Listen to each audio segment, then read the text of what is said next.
everyone. Today we will start e-learning by chapter number 3, Electrochemistry of Standard 12th.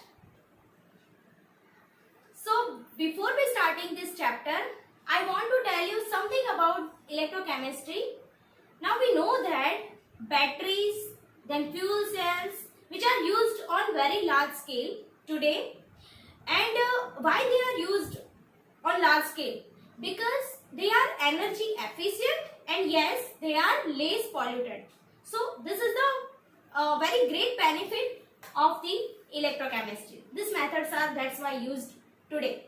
Now, before starting, I want to discuss some simple terms like spontaneous reaction, then non-spontaneous reaction and redox reaction. So let's revise that these simple terms. So first is spontaneous reaction.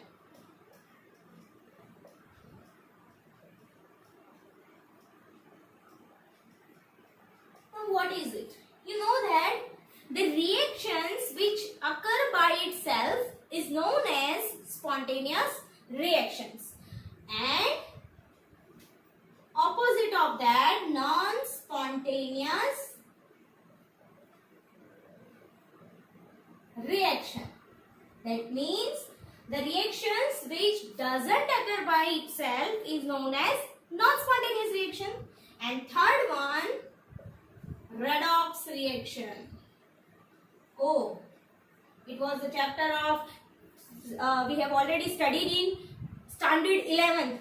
So redox, that means it contains two words, red, ox. That means it is the combination of reduction and oxidation reactions. If I want to give you an example for these two terms, then I can write here, when the chemical energy is converting into electrical energy, then it is known as spontaneous reaction. And when electrical energy is converting into chemical energy, yes, then it is known as spontaneous reaction. Now here chemical energy is in the sense of chemical reactions and electrical energy is in the sense of electricity. So these are the simple terms. Now let me start this chapter with the first point. The first topic is electrochemical cell. In a one sentence I can say that you can see the diagram is given here, two beakers are there and I think something solution is filled in the beaker, and some plates are you can see that dipped in the beaker. Now this construction is known as electrochemical cell. Now we will understand that how this construction works and how it is known as electrochemical cell. Then I will at the last of the theory I will tell you that what is the electrochemical cell, how can we define it. So first of all, let me start that how the construction works.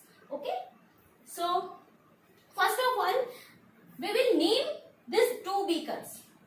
This is beaker A and this is beaker B.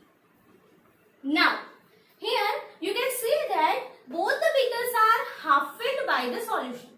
Here the level of the solution in both the beakers are same, but both the solutions are different. How? Because here in beaker A there is a solution of ZnSO4 and in beaker B there is a solution of CuSO4. That's why they are different. Now next thing, here this is a zinc metal strip which is into the solution of ZnSO4. And this is a copper metal strip which is dipped into the solution of CuSO4. Both the metal strips are half filled and both the beakers are half filled by the solution. Okay. Now, if I want to write the scientific notification for beaker A, then I can write here for beaker A, I can write Zn solid. Why I am writing here solid? Because I am talking about this metal strip. That's why I am writing here Zn solid. Zn solid. Vertical line. This is a vertical line. Zn plus 2 aqueous. Aqueous, that means the solution is aqueous, which is prepared in water. And I am talking about ZnSO4 solution, which is containing Zn plus 2 ions and SO4 minus 2 ions. So I am just now talking about the Zn plus 2 ions. That means how we can define that, what the scientific notation want to tell you about. So this means that zinc metal strip is in contact with, this vertical line shows that both are in contact with the Zn plus 2 ions present in the solution. Same, I can write for the next beaker Cu solid, vertical line, Cu plus 2 aqueous. That means copper metal strip is in contact with the Cu plus 2 ions present in the solution. So this vertical line shows that both are in contact. Now, the another thing, both the metal strips are connected by copper wire. So this is the copper wire. Both the metal strips are connected. Copper wire is there. Now, what is this? Which is connecting two beakers. So, this is the glass tube. It is a U-shaped glass tube. Okay, the shape of the tube is U-shaped. So, U-shaped tube is inverted in both the beakers. Is it inverted in both the beakers? And how is it inverted? One end of the U-shaped tube is in beaker A and another end of the U-shaped tube is in the beaker B. Both the ends are sealed with glass wool. Both the ends are not open. Both the ends are sealed with glass wool. Okay, is inverted in both beakers.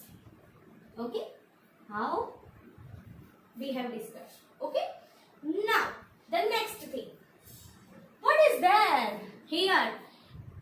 Another thing which is connected with copper wire. It is a galvanometer.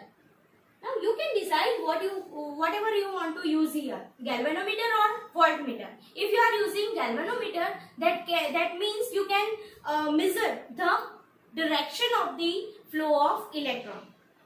Okay, and if you are connecting voltmeter here, then you can measure the quantity of the current, or you can say the flow of the electron. Now here we are using galvanometer. That means you can decide the direction of the current. Okay, now the next, so I can write here galvanometer is used here. We are using galvanometer because we can measure the direction of the flow of electrons. Now let me start the another portion of the theory. Okay. Now what happens actually in this construction? This was only the introduction, you can say. Okay, now let me start that after sometimes what happens. First of all, when we have kept here a metal strip, we have weighed them. Okay, both the metal strips were having the same weight. Okay, now after sometimes what happens? After sometimes the weight of the zinc metal is decreasing and the weight of, as well the weight of the copper metal increasing. How this happens? That means you can see that there must be the oxidation reaction must be there and the reduction reactions occur here in the beaker B. So I can write here this reaction should occur in first beaker. So I can write here Zn solid is converting into Zn plus 2 ions plus 2 electrons. That means the weight of the zinc metal is decreasing. That means this zinc metal is converting into Zn plus 2 ions and moving towards the solution. And the opposite of that I can write for beaker B, Cu plus 2 aqueous plus 2 electrons copper solid. That means this copper ions are converting into copper solid. That means the weight of the copper metal will be increased. Okay. So Cu plus 2 ions are converting into copper. Now here in the first reaction beaker A, you can see that the electrons are produced. So first reaction produces electrons. You can see that it is the source of the electron. And the second reaction, you can see that the copper metal is in the beaker B. What happens? Receiving electrons. Okay, source of electron and here the receiver of electron. So you can say that here we can write for the first beaker I can write here negative charge. And for the second beaker I can write here positive charge. So what should be the direction of the electrons here? So it will be from here to here, from Zn to copper.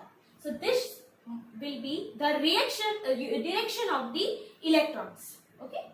So I can say that here the oxidation reaction is there and the reduction reaction is there. How? Because here the oxidation number of the zinc is 0 and here the oxidation number increasing to plus 2. Here from plus 2 to oxidation number is decreasing 0. That's why here it is the reduction reaction. I can write here oxidation reaction and here reduction reaction.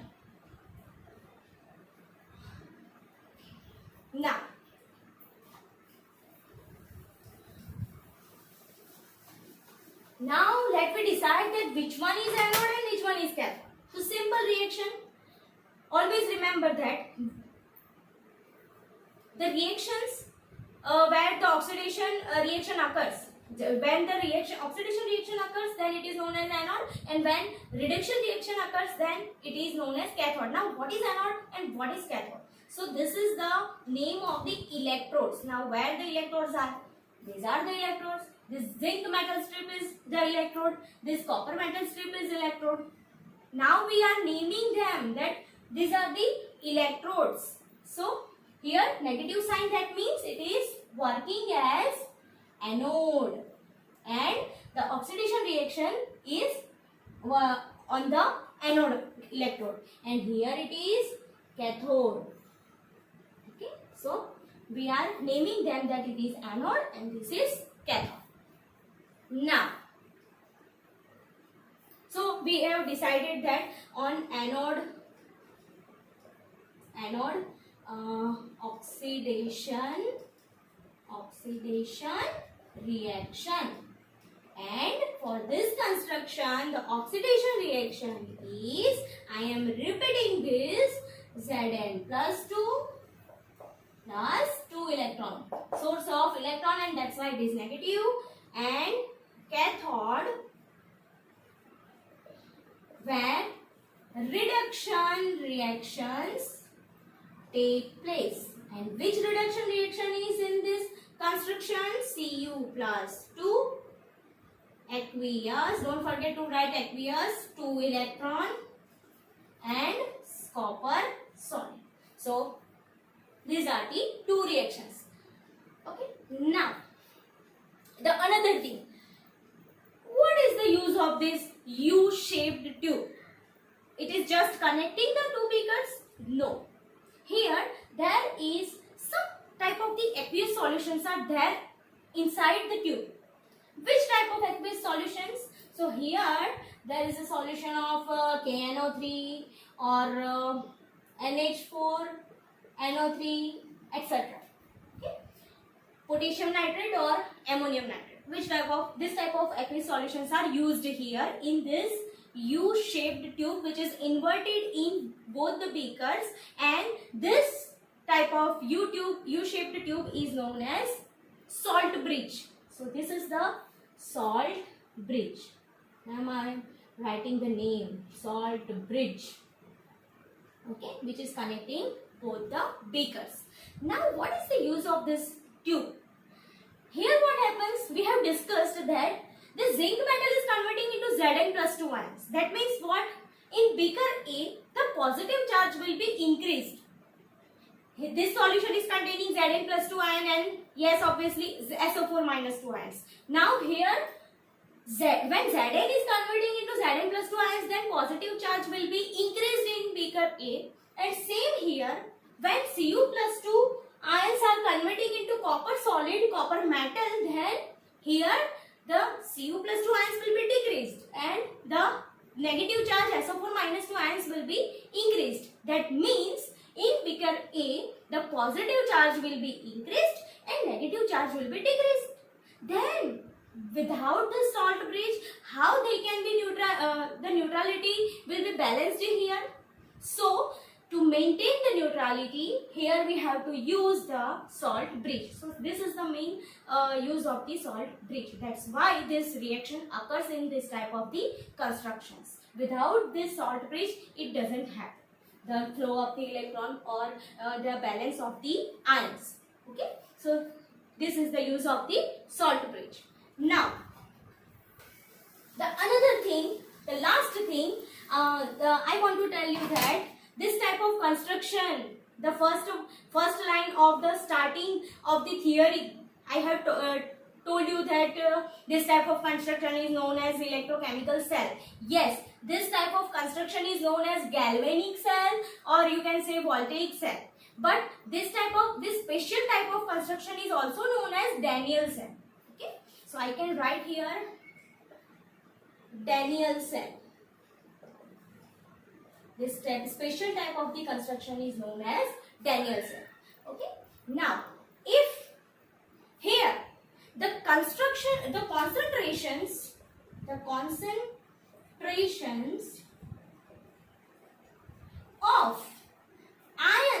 of the ions associated with this cell are if the concentration of the ions associated with the cell is if 1 mole per liter, then and if any gas is associated with this cell and if its pressure is 1 bar and if the temperature of the cell is 298 Kelvin, then this type of the cell is known as standard cell, because all the conditions are standard. We know that the standard unit of the concentration is 1 mole per liter, the standard unit of the pressure is 1 bar and the standard unit of the temperature is 298 Kelvin. So this is known as the standard cell if these conditions are there. So this is the electrochemical cell. So thank you.